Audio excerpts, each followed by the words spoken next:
Hello everyone, welcome back to my channel Kiran for you. ఈరోజు ఇప్పుడు మీరు చూస్తున్న ప్లేస్ అయితే భద్రాచలం. సో శ్రీరామనవమి రోజు శ్రీరాముల వారి కళ్యాణం కోసం డైరెక్ట్గా చూడాలన్న ఎక్స్పీరియన్స్ కోసం డైరెక్ట్గా వచ్చాము. సో నా experience and how the journey was, ఎలా ఉంది ఏంటి, అండ్ కళ్యాణం రోజు ఉన్న టర్మ్స్ ఎలా ఉన్నాయి అని చెప్పేసి అన్ని క్లీన్గా ఎక్స్ప్లెయిన్ చేస్తాను. So let's go in to the video. నేనైతే సికింద్రాబాద్ నుంచి భద్రాచలం రోడ్కి ఉన్న ట్రైన్ ద్వారా వచ్చాను. సో ఏసీ కోచ్ వచ్చేసి ఆల్మోస్ట్ అరౌండ్ 650 or 700 అలా ఉంటుంది. So you can prefer any mode of transport, like bus అన్న రండి, ట్రైన్ అన్న రండి. So we have a number of transportation to this place. And అక్కడ అకామిడేషన్ కళ్యాణం రోజు మాత్రం చాలా కష్టం ఉంటుంది అకామిడేషన్ మాత్రం. So plan according to your self and ఏ టైంకి రావాలి, ఎక్కడి నుంచి రావాలని చెప్పేసి ప్లాన్ చేసుకొని వచ్చేసి అక్కడ నది దగ్గర స్నానం చేసి మార్నింగ్ అయితే దర్శనం కుదరదు. సో డైరెక్ట్గా వచ్చేసాము. అండ్ సో ఈ ప్లేస్లో మనకి సెక్టర్స్ ఉంటాయి. సెక్టర్ 3A 3B ఇలా 300 రూపీస్, 400 రూపీస్, 1500, 3000, 10,000 ఇలా సమ్ ఫేర్స్ ఉంటాయి. సో ఆ ఫేర్స్ ప్రకారం మీకు బ్యారికేడ్స్ వేసి ఆ బ్యారికేడ్స్లో కూర్చోబెడతారు. సో నేను వచ్చిన ప్లేస్లో అయితే 1500 సెక్టర్ నాది, 1500 రూపీస్ చార్జ్ చేశారు. So but I thought direct view చూడొచ్చు అనుకోని అని చెప్పేసి 1500 పెట్టి బుక్ చేసుకున్నాను. But it wasn't so good. So 2000 పెట్టి అంటే డైరెక్ట్గా స్వామి వాళ్ళ ముందు కూర్చునే ఛాన్స్ వచ్చేది. బట్ 1500 కూడా ఎక్కువ, బట్ అంత వర్తి కూడా అనిపించలేదు. బట్ ఎనీహౌ వెళ్ళాలి కాబట్టి దానిలో వెళ్ళేసి కూర్చున్నాము. బట్ నేను కూర్చున్న ప్లేస్ నుంచి అయితే నాకు క్లియర్ విజిబిలిటీ అయితే లేదు.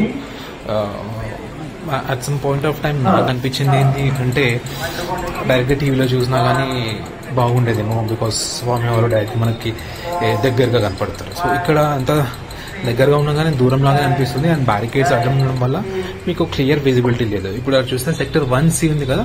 సో 1C 2000 స్వామివారి కళ్యాణం జరిగే పక్కనే జస్ట్ లెఫ్ట్ సైడ్లో ఉంటుంది అది. సో అట్లీస్ట్ ఆ విజిబిలిటీ బాగుంది, అది తీసుకున్నా బాగుంది అనిపించింది మాకైతే. అండ్ సో ఇదిగో ఇలా ఉంటుంది నేను కూర్చున్న ప్లేస్ నుంచి అన్ని బ్యారికేడ్స్ అలా ఇలా అడ్డం ఉన్నాయి. సో నేను అయితే సెక్టర్ 1A అనుకుంటాను. సో ఆ ప్లేస్ నుంచి చూడండి ఇలా అంతా టోటల్ ఎవ్రీవన్ అడ్డం చేస్తాం. సో నాకైతే అంతగా ఫీల్ అనిపించింది. ఇక్కడికి వెళ్ళి డైరెక్ట్గా చూద్దాము అనుకున్నది అలా అనిపించలేదు. సో నేను ఒక సెల్ ఫోన్లో జూమ్ చేస్తూ చూసుకోవాలి. సో ఇంటర్వ్యూ ఒకటైతే ఉంది. స్వామి సీతారామ వారు అయితే అక్కడ ఉన్నారు, సీతారామ లక్ష్మణ వారు. ఈ యొక్క వ్యూ కోసం అయితే అక్కడికి వెళ్ళాల్సి వస్తుంది. సో నా పర్సనల్ సజెషన్ అయితే ఇలాగే చెప్తాను. పెద్దగా ఏమి కనిపించదు స్వామివారు అయితే. ఇలా చూసి ఓకే కళ్యాణం కోసం ఒక సాటిస్ఫాక్షన్తో ఇంటికి వెళ్తాం హ్యాపీగా. అండ్ ఏజ్డ్ వాళ్ళైతే ఐ వుడ్ సజెస్ట్ ఇంట్లో నుండి చూడొచ్చాను, బికాస్ ఎండాకాలం ఉంటుంది కాబట్టి. సో కాస్త ఇబ్బంది ఉంటుంది. సో మనకి అక్కడ butter milk packets and water packets అక్కడ వాలంటీర్స్ మనకి ప్రొవైడ్ చేస్తూనే ఉంటారు. కళ్యాణం జరుగుతుంది. సో కొద్దిగా తర్వాత కళ్యాణం అయిపోయాక ఈ రూల్స్ అండ్ రెగ్యులేషన్స్ అన్ని కాస్త పక్కన పెట్టేస్తే బ్యారికేడ్స్ జంప్ చేసుకుంటూ లేదా క్రాస్ చేసుకుంటూ వచ్చేస్తే ఈ డైరెక్ట్ వ్యూ అయితే కనిపించింది నాకు. సో సమ్ వాట్ సాటిస్ఫైడ్ ఈ వ్యూతో. This is what okay, at least డైరెక్ట్గా చూడగలిగాను. బట్ మనకి చాలా చిన్నగా స్వామివారు ఏదైతే ఉంటే చాలా చిన్నగా కనపడుతుంది.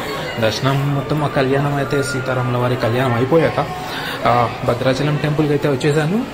ఇప్పుడు చూసినట్టయితే టెంపుల్లోనే ఉన్నాను. And temple decoration everything was super good. Sri Rama Navami అవ్వడం కారణంగా so it was eye feast లాగా ఉండింది నాకైతే. ఎక్కడ చూడు పూలతోనే అలంకరించేశారు టెంపుల్ని కానీ, టెంపుల్ సరౌండింగ్స్ కానీ ఎవ్రీథింగ్. బట్ సెక్యూరిటీ కూడా కాస్త టైట్ ఉంది.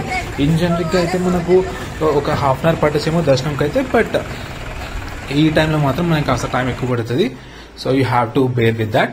సో ఇంతతో కళ్యాణం అయితే పూర్తి చేసుకున్నాను. I'm happy with what I had experienced in Bhadrachalam. So మీరు కూడా వెళ్ళాలనుకుంటే హ్యాపీగా వెళ్ళి ప్లాన్ చేసుకోండి. It is very easy to plan from Secunderabad to Bhadrachalam. And మనకి నైట్ వ్యూ అయితే ఎలా ఉంటుంది with whole all lightings and all everything. So నేను నాకు జరిగిన జనరిక్ ఎక్స్పీరియన్స్ అయితే నేను మీకు ఈ వీడియోలో షేర్ చేశాను. If you like this video please do like, share and subscribe to my channel. See you again. Bye bye.